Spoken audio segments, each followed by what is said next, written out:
oh, these two people are two halves that absolutely need to fit together. You know, they are really on the same page. Then he walks her home. I think we make a real sharp couple of coconuts. I'm done with your shot. What do you think? And I'm starting to like realize that this is the key to the film. This is the heartbeat. The whole movie is going to be based on the discovery of these two people, the love. She goes upstairs, and now she's like terrified because this is not exactly what you call a swinging bachelor apartment. And the moment when he gets her to that door, all of a sudden the whole facade changes. He no longer looks like this terrifying guy. He goes, would you take off your glasses? And she really looks, if you ever watch that scene closely, you'll never see better responding by an actress to an awakening inside of like really feeling like someone truly loves her. That it's like she's dying. She's never felt this before. And coming from this man who is, this physical kind of specimen, the last kind of guy she'd ever imagined herself being with, it just, I disappear in that scene. She is just off the chart. You don't want to kiss me back if you don't want.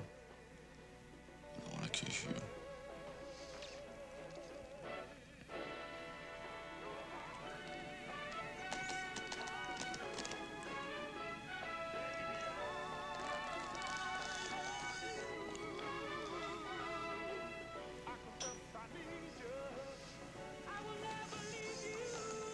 And I said, as soon as I kiss her, I'm going to be in a hospital bed. But it's okay. I knew I was going to have it.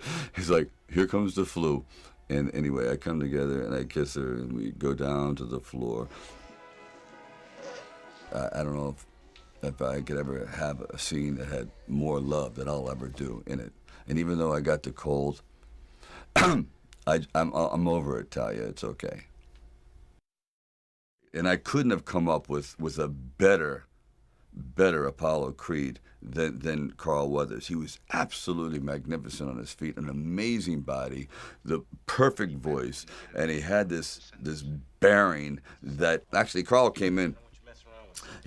We were going to use Ken Norton, and Ken Norton goes, well, no, I'm going to go to the ABC Superstar competition. It fell out like 2 nights before. I said, oh boy.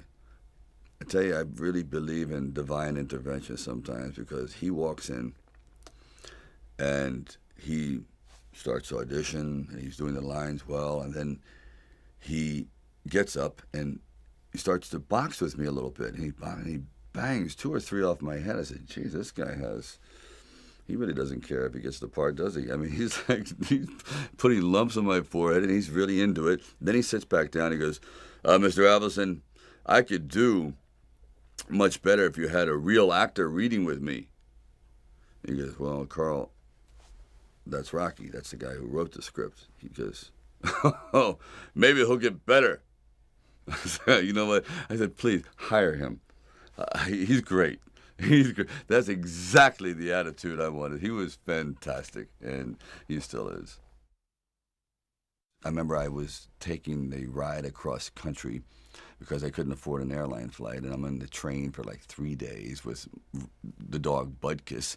And Butkus at that time had this terrible flatulence problem. He had this gas, and so he was gassing me across the entire country. I couldn't believe it. I mean, it got to the point where I said, Butkus, one of us has got to go. No one's going to sit in the car with us. I couldn't breathe. I said, I'm trying to concentrate on the character of Rocky. Is this foreshadowing? Is this dog telling me exactly how this film is going to come out? A stinker? I don't know. I'll never forget. I was like, the train pulls into Arizona, and it's like 4 o'clock in the morning. I said, I got to do it. So I picked up Butkus in a bear hug and tried to get him to go to the bathroom. And people said, why are you squeezing your dog? I said, you don't understand.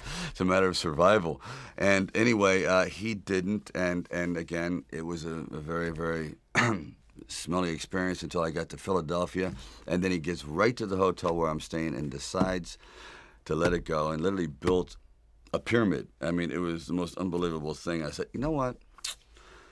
This dog has got to be in the movie. There's no question about it. There's somehow, I don't know what, but any dog that can do that has star quality is extraordinary, and that's how Butkus got in the movie. You know, he and I, we kind of like lived together. He was the one that I would bounce ideas of. When I'm sitting there at 3 o'clock in the morning writing, I say, "What do you think about that?" Obviously, he would say nothing, so he's a perfect writing partner.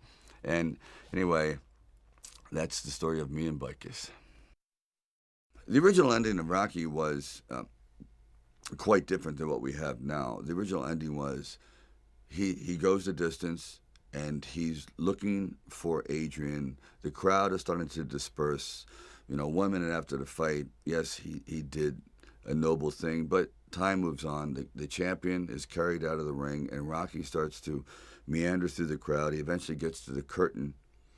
He pulls back the curtain at the back of the arena and sees Adrian, and she gives him a slight hug, and he picks up this small pennant like a flag, and hand in hand they start to walk back to the locker room. There's no one talking to him anymore. There's just trash strewn everywhere, and you just see these two solitary figures moving off into the distance, off into, like, you know, being anonymous forevermore. But they just had that moment, and all he could think about was how much he loved her and just getting back to his life again, the real life.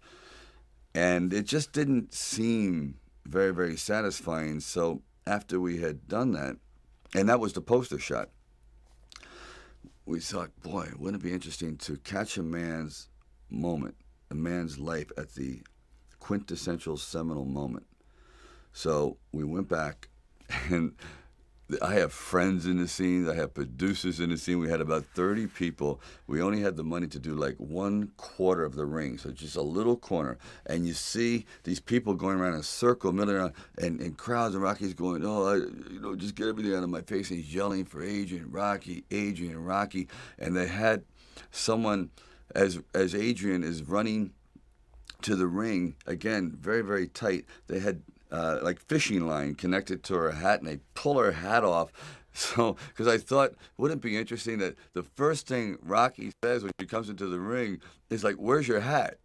I mean, he's so into her, into like the way she looks, and that he doesn't care that his eyes are swollen shut, his hands are smashed, and that he's done the greatest thing in his life. He doesn't say, "Look at me." He goes, "Where's your hat?"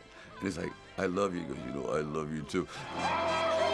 Yeah, I mean, the visuals working, the sound is working, the body movements are all coming together at this absolute peak. And right there, when I embrace her, I was sitting with John Avildsen, and we froze right on the single frame when he is looking elated, and he has her in his arms, and it's just this look of ecstasy. And the next frame, it went like, it just deflated. I said, there it is.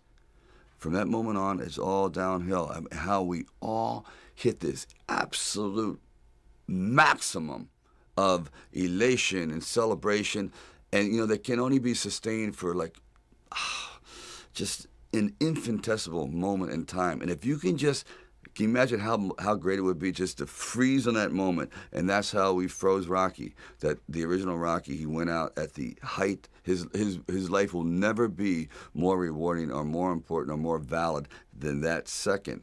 And it was a very, very difficult thing to do. I've been trying to do it in films ever since, to bring all those three elements together at the exact instant is it was like a minor miracle.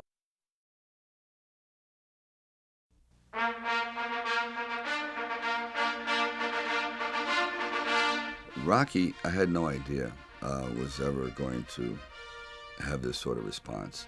I just thought it was some nice footage, because by the time the movie had done, it was probably about $950,000. It was very, very inexpensive. Many times we had just one take, and that was it.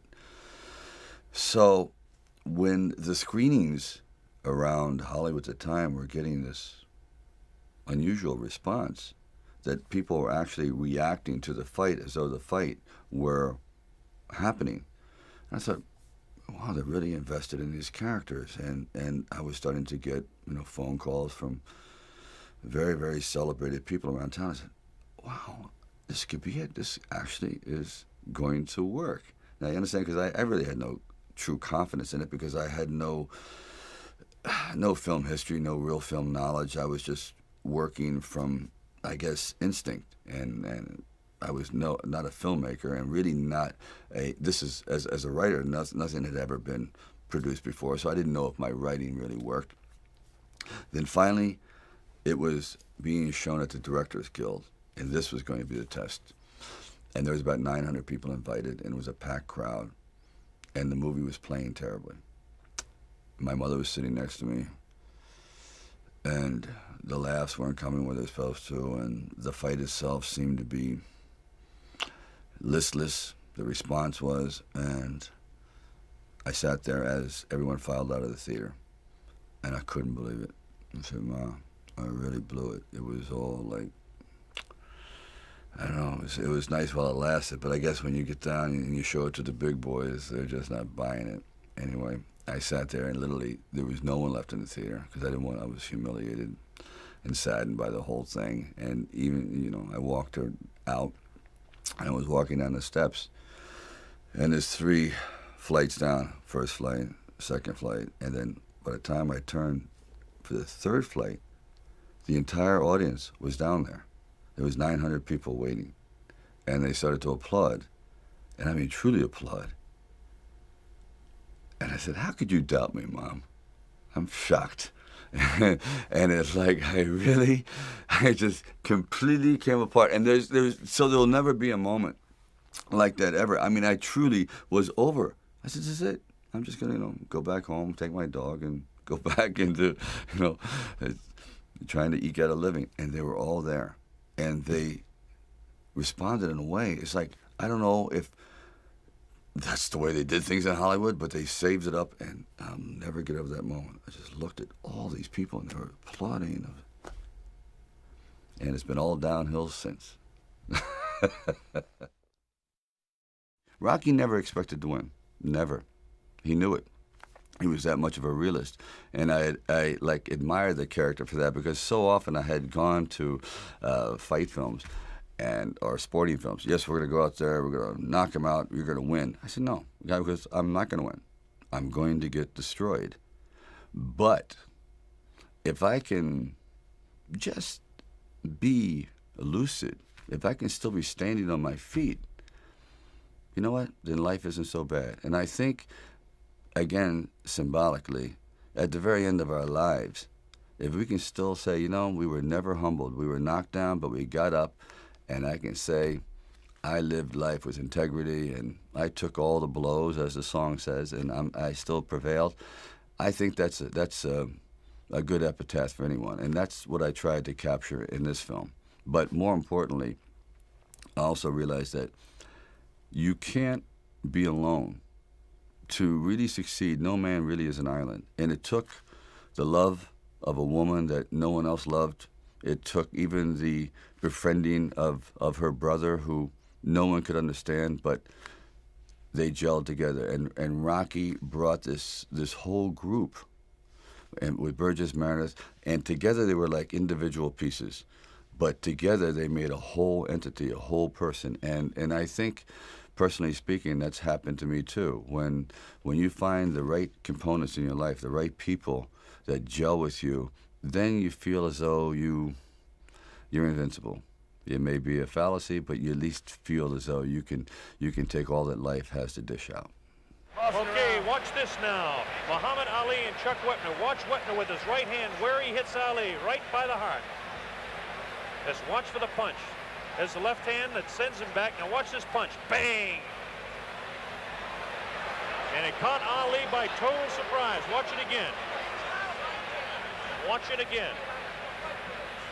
Bang! He catches him. Ali turned. It caught him just by the rib cage, right next to the heart. That can surprise.